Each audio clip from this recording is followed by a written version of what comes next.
नमस्कार दोस्तों, स्वागत है आपका एजुकेशन पॉइंट हरिद्वार में। आज हम देखने वाले हैं फिजिक्स की जो सीरीज चल रही है उसी में एक और नया अध्याय। इसमें आज हम देखेंगे केपलर के नियम जो ग्रहों से संबंधित हैं। द्रव्यमान और भार में क्या अंतर है एक ये देखेंगे, और देखेंगे शक्ति को और दक्षता क्या होती है या एफिशिएंसी क्या होती है। ये चार टॉपिक आज हम देखने वाले हैं। तो जल्दी जल्दी स्टार्ट करते हैं क्योंकि एग्जाम आ रहा है आपका। तो सबसे पहला जो नियम है वो है कक्षाओं का नियम। इसमें क्या बताया गया है, इसमें कहा गया है कि सभी ग्रह सूर्य की परिक्रमा करते हैं। अब जैसे ये सूर्य है, ठीक है, अब मैं जो इस कक्षा का केंद्र क्या मानता हूं, इस कक्षा का केंद्र यहाँ है कहीं, ठीक है, तो केंद्र से थोड़ी दूर, ठीक है, कहाँ है आपका, सूर्य है। लेकिन जो ग्रह होंगे वो क्या करेंगे, इसी को केंद्र मानकर क्या करेंगे, इसकी परिक्रमा करेंगे। तो यही बात इसमें लिखी हुई है। क्या लिखा हुआ है इसमें, सभी ग्रह सूर्य की परिक्रमा करते हैं कक्षाओं के एक फोकस पर। कक्षाओं के एक फोकस पर सूर्य स्थित होता है। जैसे जैसे कोई ग्रह सूर्य के नजदीक आता है तो वो पास आता चला जाता है, और दूर होता है तो उसकी दूरी काफी अधिक होती है। ये पहला नियम है। चलिए अब दूसरा नियम देख लेते हैं क्या है। तो जो दूसरा नियम है, ये नियम है आपका एरियल स्पीड का, ठीक है। दूसरा नियम क्षेत्रफलीय, आपके क्षेत्रफलीय वेग का है या चाल का है। तो यहां पहले इसकी थ्योरी को समझते हैं। किसी भी ग्रह को सूर्य से मिलाने वाली रेखा समान समय में समान क्षेत्रफल तय करती है, अर्थात क्षेत्रफलीय चाल कांस्टेंट रहती है। इसको थोड़ा समझते हैं डायग्राम से। जो डायग्राम बना हुआ है देखिए, यहां मैंने बनाया हुआ है ये सूर्य, और कोई ग्रह है, सोचिए यहाँ ए है, ठीक है। कुछ समय बाद ए कहाँ होगा, यहाँ होगा, है ना। इसी तरीके से जब परिक्रमा करते हुए, इस सूर्य की परिक्रमा करते हुए, ये इसका वृत्ताकार पथ है, सर्कुलर पाथ है इसका। तो वृत्ताकार कक्षा में ये क्या कर रहा है, परिक्रमा कर रहा है। तो कुछ समय बाद जब यहां आएगा और फिर कुछ समय बाद यहां आएगा, तो जितने समय में इसने यहां दूरी तय की होगी, ये वाला जो क्षेत्रफल तय किया होगा, उतने ही समय में इसने ये वाला क्षेत्रफल तय किया होगा। यही समझाने की ये कोशिश कर रहा है कि किसी भी ग्रह को सूर्य से मिलाने वाली रेखा समान समय में समान क्षेत्रफल तय करती है। बस सीधी सी बात यही है कि समान समय में क्या होगा, समान क्षेत्रफल तय करेगा, ठीक है। जब कोई ग्रह क्या कर रहा हो, वृत्ताकार पथ में परिक्रमा कर रहा हो, ठीक है। फिर देखिए तीसरा, परिक्रमण काल का नियम। थोड़ा सा ये आपको समझना पड़ेगा।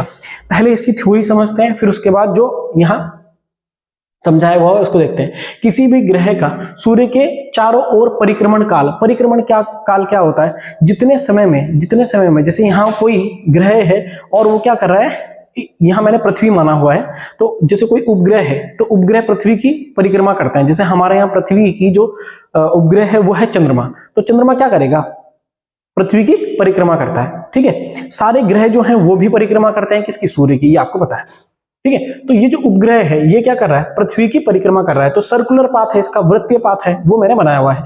और ये ग्रीन क्या है, आपकी पृथ्वी है, ठीक है। येलो से कलर का जो मैंने बनाया हुआ है ये क्या है, वो पिंड या उपग्रह कह लीजिए, मान लीजिए चंद्रमा है, ठीक है।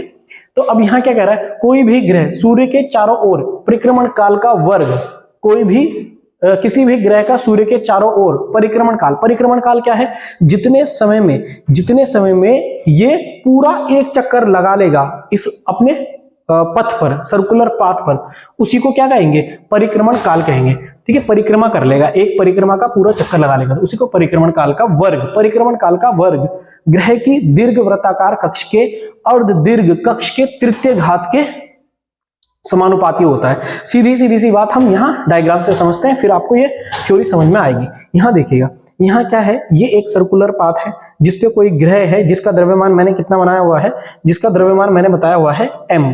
कितना है, m द्रव्यमान का कोई उपग्रह क्या कर रहा है, सर्कुलर पाथ अपना वृत्ताकार कक्षा में परिक्रमा कर रहा है, किसकी, पृथ्वी की। और ये पृथ्वी की त्रिज्या मैंने मानी है कैपिटल R, और ये जो पिंड है या जो उपग्रह है इसकी त्रिज्या यहां तक कितनी है, जो इसका, क्योंकि जिस सर्कुलर पाथ में ये क्या करेगा, परिक्रमा करेगा, तो उसकी कोई रेडियस तो होगी, त्रिज्या तो होगी। तो R मैंने उसकी त्रिज्या मानी है, किसकी, जो वो पिंड परिक्रमा कर रहा है, जो उपग्रह वो परिक्रमा कर रहा है।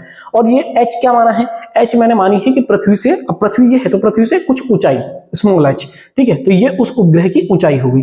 अब ये जो V0 लिखा हुआ है, V0 जो लिखा हुआ है, ये V0 हमने माना है क्या, कि उस उपग्रह की चाल, वेलोसिटी, ठीक है। अब इसको समझते हैं। उपग्रह का परिक्रमण काल बराबर क्या होगा, t बराबर क्या होता है, समय बराबर क्या होता है, दूरी बटे चाल। तो यहां देखिएगा, यहां देखिएगा, यहां भी वही लिखा हुआ है, डिस्टेंस अपॉन वेलोसिटी।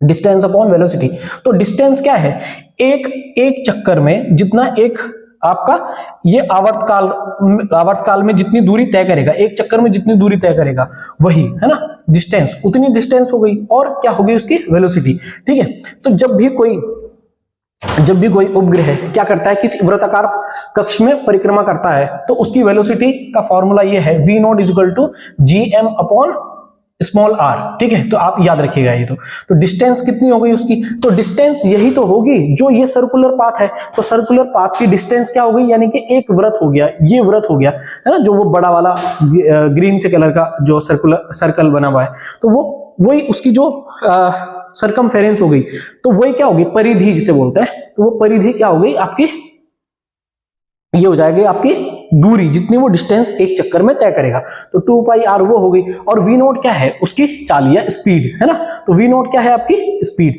अब v0 मैंने आपको बताया, जब भी कोई उपग्रह किसी वृत्ताकार कक्ष में परिक्रमा करता है, तो उसकी चाल क्या मानी जाती है, gm upon √gm upon r।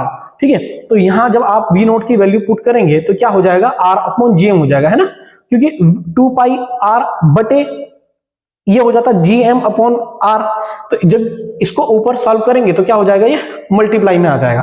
ठीक है, और मैं दोनों साइड क्या करूं, अगर मैं स्क्वायर कर दूं तो क्या हो जाएगा, इधर 2r t स्क्वायर हो जाएगा, और इधर क्या हो जाएगा आपका, ये भी स्क्वायर हो जाएगा, तो 2 का स्क्वायर 4 हो जाएगा, पाई का पाई स्क्वायर हो जाएगा, r का r स्क्वायर हो जाएगा, और यहाँ ये आप रूट में है वैल्यू, तो क्या हो जाएगी, ये रूट से हट जाएगी, और ये r अपॉन gm हो जाएगा।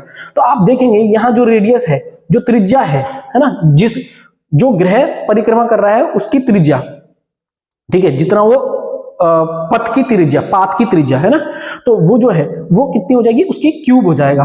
तो हम बस यही रिलेशन देखेंगे, टी क्या है, अब उसका आवर्तकाल, जितना वो चक्कर लगा रहा है, जितने समय में चक्कर लगा रहा है, और आर क्या है, उसकी रेडियस। तो ये सीधे सीधे किस पर डिपेंड करेगा, जो आवर्तकाल है उसकी रेडियस पर डिपेंड करेगा। यहां भी वही लिखा हुआ है कि दीर्घ वृत्ताकार कक्ष के ये अभी छोड़िए कि ये क्या लिखा हुआ है, तृतीय घात के समानुपाती होता है। ठीक है, दीर्घ अक्ष के क्या होता है, तृतीय घात के समानुपाती होता है, तो ये t स्क्वायर इक्वल टू होता है r की क्यूब। ठीक है, तो आवर्तकाल किस पर डिपेंड करेगा, उसकी जो रेडियस होगी उस पर डिपेंड करेगा। ठीक है, चलिए अब पहला टॉपिक आपको केपलर के नियम तीनों समझ में आए होंगे। अब देखते हैं एफिशिएंसी। एफिशिएंसी क्या होता है, एफिशिएंसी जैसे मैं इनपुट दूं, ठीक है, किसी भी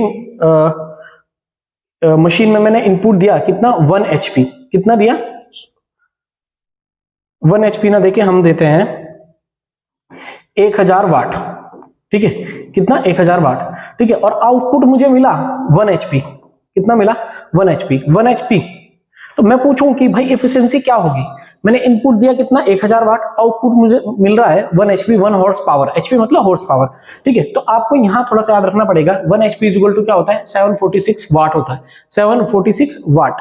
ठीक है, तो यहां कितना हो गया, इसका मतलब आउटपुट कितना हो गया, 746 वाट हो गया। तो अब जब आप देखेंगे तो क्या हो जाएगा, इनपुट कितना है आपका, इनपुट है आपका 1000, है ना, और आउटपुट कितना है आपका 746। तो आप जब इसे सॉल्व करेंगे तो कितना आ जाएगा, ये कितना आ जाएगा, और जब आप इसे सॉल्व करेंगे मल्टीप्लाई, अभी 100 से भी करनी है क्योंकि परसेंटेज में आपको निकालना होगा, है ना, तो कितना आ जाएगा आपका इनटू 100, है ना, वहां से तक कितना 74.6। तो ये क्या हो गया आपका परसेंट, है ना, ये हो गया आपका एफिशिएंसी।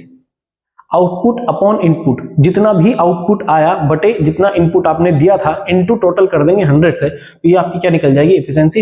1 किलोवाट इक्वल टू होता है 1000 वाट, और 1 kWh यानी कि 1 किलोवाट आवर मतलब ये घंटे, है ना, वाट आपको पता है ये किलोवाट का मतलब, है ना, ये, और इसी को हम कहा जाता है यूनिट, इसी को हम नॉर्मली क्या बोलते हैं, यूनिट बोलते हैं। अब हम देखते हैं पावर। तो पावर क्या होती है, पावर क्या होता है भाई, पावर शक्ति कार्य करने की जो दर होती है उसी को क्या कहते हैं, पावर कहते हैं। और पावर इक्वल टू होता है W अपॉन टी। W क्या है, W है आपका कार्य, और T क्या है आपका समय। तो शक्ति बराबर हो गया कार्य बटे समय, और कार्य का फॉर्मूला क्या होता है, Fs cos थीटा, Fs। तो F आपको पता है, F मतलब फोर्स यानी कि बल, ठीक है, और S क्या है, डिस्प्लेसमेंट यानी कि विस्थापन। ठीक है, विस्थापन। तो क्या हो गया, बल गुणा विस्थापन, कार्य बराबर क्या हो गया, बल गुणा विस्थापन, है ना। और एंगल के हिसाब से देखेंगे तो Fs cos थीटा हो जाएगा। और अपॉन क्या है आपका, समय क्या है t, ठीक है। तो आप जब s अपॉन t, अब आप देखिएगा s अपॉन t, तो ये क्या हो जाएगा भाई, इसकी जगह क्या आ जाएगा आपकी velocity. Velocity is equal to क्या होता है आपकी, वेलोसिटी यानी कि वेग बराबर क्या होता है, ये होता है ना वेग परिवर्तन की दर। तो वेग परिवर्तन की दर, सॉरी क्या होता है, वेलोसिटी वेग बराबर होता है विस्थापन बटे समय, ठीक है, विस्थापन बटे समय, ठीक है। तो यहां आप देखेंगे वेलोसिटी बराबर यानी कि चाल बराबर दूरी बटे समय हो जाएगा।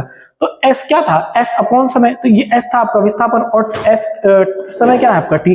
तो s अपॉन t की जगह हम क्या लिख सकते हैं, वेलोसिटी लिख सकते हैं, यानी कि वेग लिखते हैं। इसकी जगह मैंने इसलिए लिखा है f dot v cos theta, ठीक है। तो s अपॉन t, तो s क्या है आपका विस्थापन और t क्या है आपका समय, तो विस्थापन बटे समय बराबर हो गया आपका वेग, ठीक है। तो यहां से हमने ये वैल्यू जो है v की पुट की है। तो आप देखेंगे जब इनके अदिश गुणनफल करेंगे तो क्या हो जाएगा, f डॉट v, है ना। तो ये कैसी राशि है, अदिश राशि है, इसका जो मात्रक है वो क्या है आपका वाट, ठीक है। चलिए समझ आया होगा। अब देखते हैं द्रव्यमान और भार में क्या अंतर रहता है, ठीक है। देखिए सीधी सी बात है, द्रव्यमान को m से डिनोट करते हैं, m, है ना, और भार को किससे करते हैं, w से करते हैं, ठीक है। जो द्रव्यमान है उसकी यूनिट क्या होती है, किलोग्राम, और इसकी विमा क्या हो जाएगी, m, है ना, कैपिटल M। और यहां देखिएगा जो भार बराबर होता है वो होता है m इंटू जी, द्रव्यमान गुणा गुरुत्वीय त्वरण, है ना, द्रव्यमान गुणा गुरुत्वीय त्वरण, ठीक है। द्रव्यमान गुणा गुरुत्वीय त्वरण बराबर क्या हो जाएगा, भार, ठीक है। तो द्रव्यमान तो आपको पता है फिक्स रहेगा, द्रव्यमान नहीं बदलता, लेकिन गुरुत्वीय त्वरण क्या होता है, बदलता रहता है। तो गुरुत्वीय त्वरण बदलने की वजह से क्या बदलेगा, आपका भार बदलेगा, यानी कि निश्चित नहीं होगा। भार का मान जो है वो अलग अलग समय पर अलग अलग होगा, क्योंकि जी की वैल्यू जो है वो बदलती रहती है, सभी जगह एक जैसी नहीं रहती, है ना। जी की वैल्यू वैसे हम क्या मानते हैं, 9.8 मीटर सेकंड स्क्वायर हम मानते हैं, ठीक है। और यहां देखिएगा जो द्रव्यमान है वो फिक्स रहेगा, वो नहीं बदलेगा, उसकी ऐसा यूनिट क्या होगी, किलोग्राम, और विमा क्या होगी इसकी, m। द्रव्यमान का मान नहीं बदलता। तो मुझे लगता है कि आपको ये छोटे छोटे टॉपिक हैं ये समझ आएंगे, आपके एग्जाम में अगर आए तो आप लोगों को ये हेल्प करेंगे। वीडियो देखने के लिए धन्यवाद।